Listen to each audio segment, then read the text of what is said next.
বলছিলাম না এই দিন না আরো দিন আছে, এই দিনের নিয়ে যাব সেই দিনের কাছে।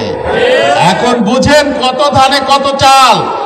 ভোট ছাড়া নির্বাচন করেছেন, ভানুমতির খেল দেখাইছেন, একবার না দুইবার তিনবার চারবার, বারবার ঘুঘু তুমি খায়া যাও ধান, এইবার ঘুঘু তোমার বধিব পরাণ।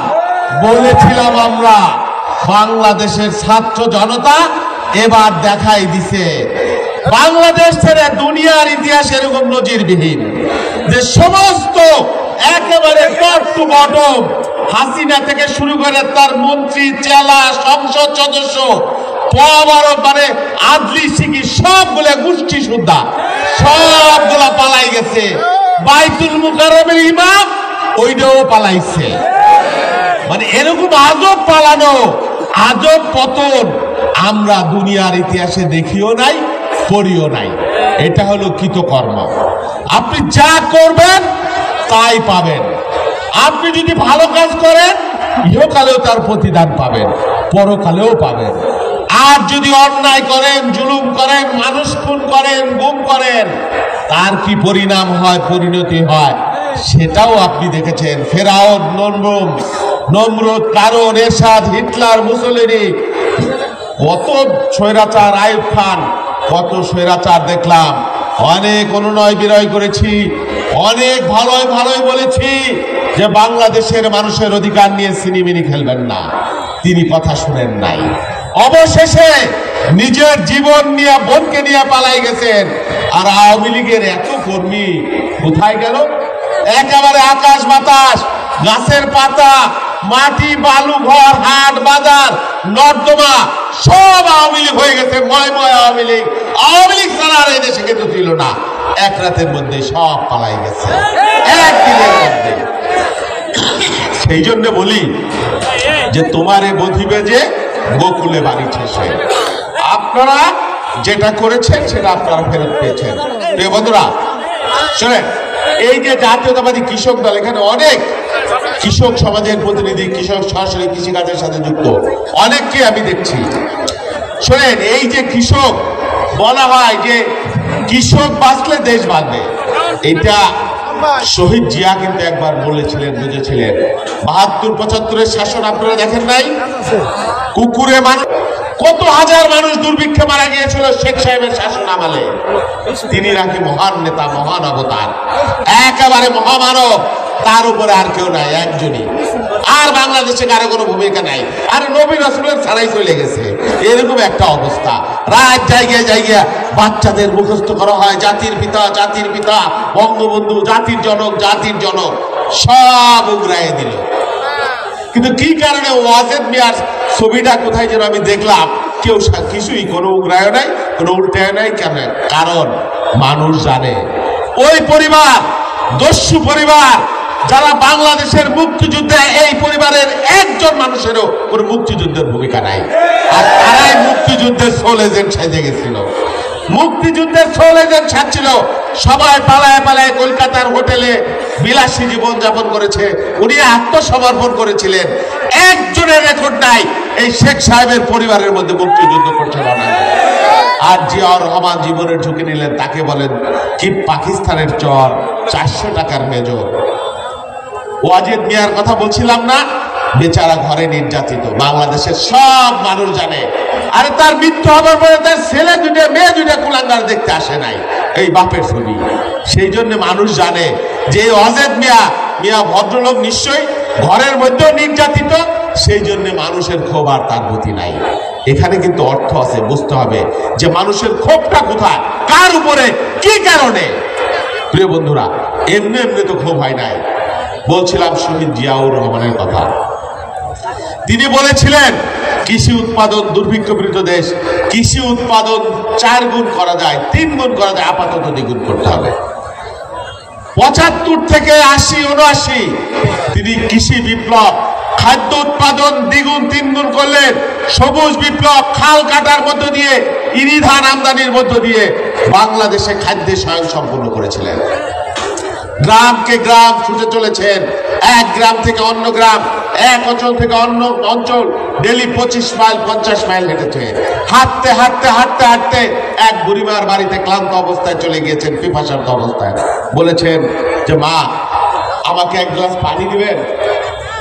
তো বুড়িমা মগে করে তাকে এক গ্লাস পানি এনে দিলেন। প্রেসিডেন্ট বললেন, 79 সালের কথা বলছি আমি, উত্তরবঙ্গে।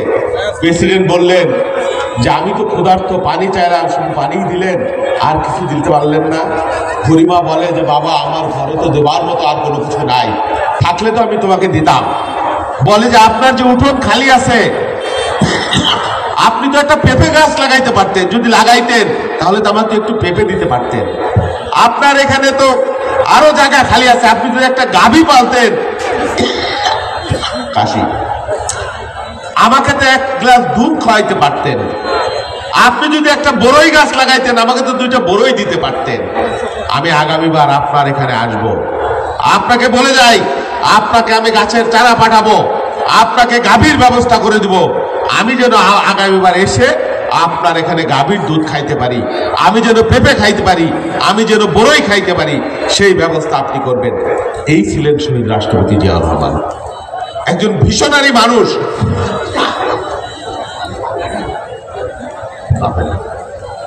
ঠান্ডা লাগছে, কাশি। সেই জিয়াউর রহমানকে তারা বাঁচতে দেয় নাই, তাকে হত্যা করে ফেললো। তার স্ত্রী বেগম খালেদা জিয়া 82 সাল থেকে 90 সামরিক স্বৈরাচার হুসেইন মোহাম্মদ এরশাদের বিরুদ্ধে লড়াই করে আপসহীন ভূমিকা পালন করে 91 যখন প্রধানমন্ত্রী হলেন, 25 বিঘা জমির খাজনা মওকুফ করে দিয়েছিলেন কৃষকদের মধ্যে। আপনারা জানেন না? 25 বিঘা জমির খাজনা মাফ করলেন, 5000 টাকা তাদের কৃষি ঋণ ছিল, মাফ করে দিলেন এক ঘোষণায়। এই হলো কৃষকদের প্রতি বিএনপির অবদান। সহজ শর্তে তখন কৃষি ঋণের ব্যবস্থা করেছিলেন। আর আমাদের নেতা তারেক রহমান প্রধানমন্ত্রী ছিলেন না, মন্ত্রী ছিলেন না, তিনি গ্রামে গ্রামে কৃষকদের জন্য ঘুরে বেড়াইছেন। কোন অঞ্চলে কে কি চাষাবাদ করতেন সব কিছু তার নখদর্পণে ছিল। তিনি আমাদেরকে কৃষক দলের দায়িত্ব দিয়ে এই যে গ্রামে গ্রামে ইউনিয়নে পাঠিয়েছেন, তিনি বলেছেন যে আমাদের মেসেজ তোমরা গ্রামের মানুষের মধ্যে ছড়িয়ে দাও যে আমরা যদি এবার ইনশাল্লাহ ক্ষমতায় যাই, কৃষকের ভাগ্য পরিবর্তনের জন্য আমরা কাজ করব।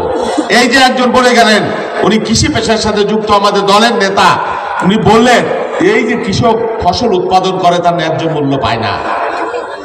কৃষক যাতে তার উৎপাদিত ফসলের ন্যায্য মূল্য পায়, আমরা যদি মানুষের ভোটে ক্ষমতায় যেতে পারি, প্রত্যেকটা ইউনিয়নে ক্রয় কেন্দ্র আমরা সরকারিভাবে আমরা ক্রয় কেন্দ্র করব। এটা আমার নেতা তারেক রহমান ঘোষণা দিয়েছেন। আমরা যদি ক্ষমতায় যেতে পারি, এই যে আপনারা কৃষি কাজ করেন, কখনো বীজের কারণে, খারাপ বীজের কারণে ফসল হানি হয়ে যায়, যায় না? কখনো অতিবৃষ্টির কারণে ফসল হানি হয় না? কখনো অনাবৃষ্টির কারণে ফসল হানি হয় না? নানান প্রাকৃতিক দুর্যোগের কারণে। সেই জন্যে আমরা যদি এবার ক্ষমতায় যাই, তাহলে কৃষকের জন্য শস্য বীমা, জীবন বীমা যেমন আছে না, এরকম ক্ষতিগ্রস্ত কৃষক তার ক্ষতিপূরণ যাতে পেতে পারে, রাষ্ট্র সরকার সেই ক্ষতিপূরণের জন্য শস্য বীমা করবে, দিবে রাষ্ট্র। আমরা যদি ক্ষমতায় যাই, প্রত্যেক কৃষকের জন্য কৃষি কার্ড প্রবর্তন করব। কোন কৃষক কতটুকু ভর্তুকি পাবার যোগ্য সত্যিকার অর্থে, এবং প্রকৃত কৃষক যাতে সেই ভর্তুকি পায়, সেই জন্য আমরা এবার উদ্যোগ গ্রহণ করব। কৃষকের যাতে চাঁদাবাজি ফরিয়া মুক্ত হয়, সেই জন্য শস্য কেন্দ্রের কথা তো বললাম। কৃষক যাতে বিনা সুদে কৃষি ঋণ পাইতে পারে, সেই ব্যবস্থা আমরা করবো ইনশাল্লাহ। সেগুলো আমাদের দলের কমিটমেন্ট, এবং নির্বাচনের আগে সেইগুলো আমরা আমাদের ইশতেহারে থাকবে ইনশাল্লাহ, আশা করছি। সেই জন্যে আমরা যেই দল করি, সেই দল কৃষকের দল। বাংলাদেশের কৃষক তারা যদি উৎপাদন না করে, ওই শহরের রাজনীতিবিদ, লুটেরা, দুর্বৃত্ত, এইসব চাকরিজীবী ভদ্রলোক, তাদের কিন্তু ঘরে রান্না হবে না। একবার যদি কৃষক বলে আমরা স্ট্রাইক করলাম, কি ঠিক না বলেন? কিন্তু সেই কৃষক স্ট্রাইক করতে পারে না, তার কোনো সংগঠন নাই, তার কোনো সিবিএ নাই, তার কোনো সমবায় সমিতি নাই। সেই জন্য কৃষক দুঃখে দুঃখে মরে। কৃষকের সন্তান লেখাপড়ার খরচ চলে না, কৃষকের বৃদ্ধ বাবা মা তার চিকিৎসার ব্যবস্থা হয় না। যে কৃষকের জমি ছিল 10 বছর, পরের বছর থেকে 1 বছর তার বিক্রি করা লাগে। বাংলাদেশের কৃষকের ভাগ্য বদল না হলে বাংলাদেশের ভাগ্য বদল হবে না। প্রথমত বাংলাদেশের কৃষি উৎপাদন, বাংলাদেশের কৃষক অর্থনীতির 50 ভাগ অবদান রাখে। আর কৃষকের সন্তান গার্মেন্টসে কাজ করে ছেলেরা মেয়েরা হাজার হাজার লক্ষ লক্ষ, সেই জন্য আমরা গার্মেন্ট সেক্টর থেকে বৈদেশিক মুদ্রা অর্জন করতে পারি। আর বাংলাদেশের কৃষকের সন্তান প্রবাসে যুদ্ধ করে মাথার ঘাম পায়ে ফেলে দিনা উদয়স্ত পরিশ্রম করে রেমিটেন্স পাঠায়, সেই টাকা দিয়ে আমাদের অর্থনীতি চলে, আর আমরা কৃষককে উপেক্ষিত রাখি। সেই জন্য বলি যে কৃষককে নিয়ে আমরা জাতীয়তাবাদী কৃষক দল এবং বিএনপি আগামী দিনে মহাপরিকল্পনা নেব ইনশাল্লাহ ইনশাল্লাহ। শেষ কথা বলি, হাসিনা পালাই গেছে 5 তারিখে, সমস্ত গোষ্ঠী নিয়ে একটা রেজিম পতন হয়েছে, কিন্তু ভাগ্যের বদল কিন্তু এখনো হয় নাই। ভাগ্য বদলের জন্য প্রয়োজন আরো একবার লড়াই করতে হবে। এই শেখ হাসিনা আর খালেদা জিয়া আর বিএনপি, আওয়ামী লীগ আর বিএনপি বিস্তর পার্থক্য। শেখ মুজিব দুর্ভিক্ষ দিয়েছিল, আর জিয়াউর রহমান সুজলা সুফলা শস্য শ্যামলা খাদ্যে স্বনির্ভর বাংলাদেশ দিয়েছিল। শেখ হাসিনা এক দলে নির্বাচন দিয়েছিল, আর বেগম খালেদা জিয়া গণতন্ত্র, বহুদলীয় গণতন্ত্র জিয়াউর রহমানও যেমন দিয়েছেন, বেগম খালেদা জিয়া দিয়েছেন। এইবার আমরা হাসিনাকে উৎখাত করেছি। বেগম খালেদা জিয়ার সাথে নীতিতে পারবেন না, আদর্শে পারবেন না, কমিটমেন্টে পারবেন না, গণতন্ত্রের সংগ্রামে পারবেন না আপনি হাসিনা ওয়াজেদ। সেই জন্য বেগম খালেদা জিয়াকে মৃত্যুর মুখে ঠেলে দিয়েছিলেন, কিন্তু তিনি কোনো আপোষ করেন নাই। আমরা এমন নেত্রীর দল করি যে দেশের প্রশ্নে নিজের মৃত্যুকে মেনে নেবেন, কিন্তু দেশ ছেড়ে যাবেন না, পালিয়ে যাবেন না। আর আওয়ামী লীগের নেতা কর্মীদের জন্য আমাদের করুণা, যেমন নেত্রীর দল করেন খালি নিজে আর তার বন্যে নিয়ে পকেট পার হয়ে পালাই চলে গেল, আপনাদের কর্মীর কি হবে এইটা তার খেয়াল নাই। সেই জন্য দুধ দিয়ে পানি দিয়ে গোসল করে যত তাড়াতাড়ি আওয়ামী লীগ ছাড়বেন, তত তাড়াতাড়ি আপনাদের ইজ্জত বাঁচবে। বাংলাদেশে এই লুটেরার রাজনীতি আর আমরা হতে দেব না। বাংলাদেশে এই দুর্বৃত্তদের আর আমরা ফেরত আসতে দিব না। এদেরকে বিচারের কাঠগড়ায় না বসাতে পারলে আগামী দিনে বাংলাদেশের মুক্তি নাই। তাহলে আবারও এইরকম ফ্যাসিবাদ যে কোনো সময় দানা বাঁধতে পারে, মানুষের অধিকার হরণ করতে পারে, মানুষ খুন করতে পারে, রক্ত ঝরাতে পারে। সেই জন্য আপনারা ঐক্যবদ্ধ থাকবেন। আপনাদের অধিকারের জন্য আমরা 15 বছর লড়াই করেছি, আমাদের জীবনের মূল্যবান সময় আমরা ব্যয় করেছি এই হাসিনা স্বৈরাচার, এই ফ্যাসিস্ট, এই খুনি চক্রের বিরুদ্ধে, এই লুটেরা চক্রের বিরুদ্ধে। আপনাদের কতিপয় মানুষের ক্ষমতা ভোগের জন্য আমরা করি নাই, বাংলাদেশের মানুষের ভোটের অধিকারের জন্য করেছি, গণতন্ত্রের জন্য করেছি। অবিলম্বে বাংলাদেশে সুষ্ঠু ভোটের ব্যবস্থা করেন। অবিলম্বে বাংলাদেশের মানুষের আকাঙ্ক্ষা, যার জন্য তারা লড়াই করেছে, সেই আকাঙ্ক্ষার বাস্তবায়ন করবেন। মানুষের সরকার প্রতিষ্ঠার জন্য যা যা করবার আপনাদেরকে করতে হবে। না হলে অস্ত্র জমা দিয়েছি, ট্রেনিং জমা দিই নাই, মুক্তিযোদ্ধারা বলে না, সেই জন্য আন্দোলনের কিন্তু ট্রেনিং জমা দেই নাই। আপনারাও প্রস্তুত থাকবেন। আবার যদি ক্ষমতা নিয়ে কোনো নয়ছয় হয়, নির্বাচন নিয়ে কোনো তাল বাহানা হয়, প্রয়োজনে আবার আমরা রাস্তায় নাম্বার করে কি থাকবেন কিনা। আজকে আর বক্তব্য দীর্ঘায়িত করবো না। কৃষক বন্ধুরা, আপনাদের পাশে সব সময় আমাদের দল আছে, সব সময় আমরা থাকবো। আমরা ন্যায়ের সাথে থাকবো, সত্যের সাথে থাকবো। কেউ যদি আমাদের দলের নামে কোথাও কোনো অন্যায় করে, চাঁদাবাজি করে, আপনারা ধরে পুলিশে দিবেন। আমার নেতা ঘোষণা দিয়েছেন, আমার দলের ভারপ্রাপ্ত চেয়ারম্যান তারেক রহমানের স্পষ্ট নির্দেশ, কোন অন্যায়, কোন দুর্নীতি, কোন দুঃশাসন, কোন জুলুম বাংলাদেশে আর আমরা হতে দেব না, দেব না আর দেব না।